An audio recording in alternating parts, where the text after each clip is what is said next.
जो आज हम क्लास 8 का वर्कशीट नंबर 8 पढ़ेंगे और आज हम पढ़ने वाले हैं कि सूक्ष्म जीव कैसे हमारे लिए हानिकारक हैं। और इस वर्कशीट को शुरू करने से पहले मैं आपको बताना चाहूँगी ये दोनों माध्यम के बच्चों के लिए है। पहले हिंदी मीडियम में पढ़ेंगे वर्कशीट, उसके बाद इंग्लिश मीडियम में। तो सूक्ष्म जीव कैसे एक हानिकारक होते हैं हमारे जीवन के लिए, इसको हम एक जस्ट एग्जाम्पल से समझाने की कोशिश करते हैं। कल रात रानी के भाई को बहुत तेज़ बुखार था, साथ में उसको पेट दर्द, उल्टी भी हो रही थी। माँ उसको डॉक्टर के पास ले गई। डॉक्टर ने कहा कि उसके भाई को एंटीबायोटिक की गोली और इंजेक्शन देना पड़ेगा। अब क्वेश्चन आता है कि एंटीबायोटिक्स होता क्या है। एंटीबायोटिक्स सूक्ष्म जीवों से बनाई जाने वाली दवाई है। ये बीमारी पैदा करने वाले जीवाणुओं को नष्ट करती है। एंटीबायोटिक बैक्टीरिया को नष्ट करती है, जीवाणुओं को नष्ट करती है और उनकी वृद्धि को भी रोक देती हैं। और एंटीबायोटिक जो डॉक्टर देते हैं पेशेंट को जब वो बुखार होता है या और प्रॉब्लम होती हैं, तो उसमें कौन सी एंटीबायोटिक्स हैं? Tetracycline, penicillin, streptomycin.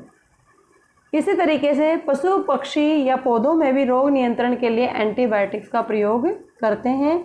और एंटीबायोटिक की खोज किसने की थी? अलेक्जेंडर फ्लेमिंग ने सबसे पहले पेनिसिलिन नाम की एंटीबायोटिक का आविष्कार किया था। उसके बाद जो पल्स पोलियो टीकाकरण के बारे में आपने सुना ही होगा। आजकल कोरोना की वैक्सीन भी टीवी अखबारों में बहुत चर्चा में है। ये पल्स पोलियो भी, वायरस कॉजिंग कोविड भी। टीका और वैक्सीन के द्वारा रोग फैलाने वाले जो मृत और कमज़ोर जीवाणु हमारे शरीर में डाले जाते हैं, इन जीवाणुओं से लड़ने के लिए हमारा शरीर प्रतिरक्षी उत्पन्न करता है और इस प्रकार हमारा शरीर रोगों से लड़ने के लिए हमेशा के लिए तैयार रहते हैं।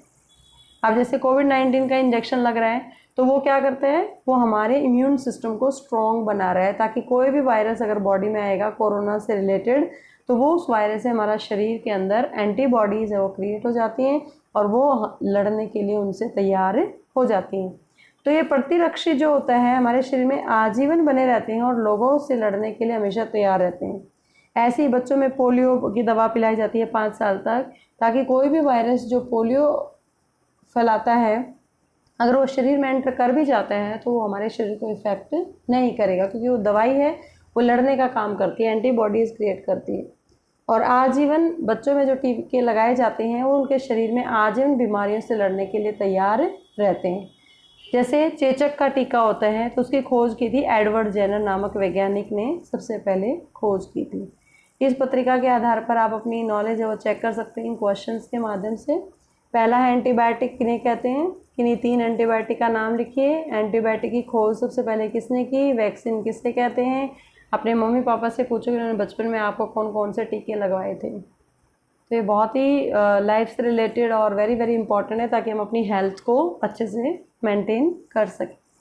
Now the time for the English medium students and today's worksheet is worksheet number 8 for the 8th class and the topic is harmful effects of microorganisms. And through the situations I'll start. Rani's brother had high fever last night and he also suffering from stomach ache and vomiting. Her mother took him to the doctor. Doctor said that antibiotic tablet or injection needs to be given. Now, what are antibiotics? Antibiotics are the medicines made from microorganisms like bacteria and fungus, and these antibiotics either kill or stop the growth of disease causing microorganisms. Example of antibiotics are streptomycin, tetracycline or penicillin. And we can also control many diseases in the plants animal with the help of antibiotics. And penicillin is the antibiotic which was discovered by Alexander Fleming. First antibiotic which was discovered by Alexander Fleming. And you must also have heard about the pulse polio vaccine or corona vaccine in the newspaper or television. And what is the vaccination? It is a process in which dead or inactive microorganisms or their products similar to the disease causing microorganisms are injected or introduced in our body. This helps the body to prepare its defense mechanism like antibodies to be able to fight against the disease in future.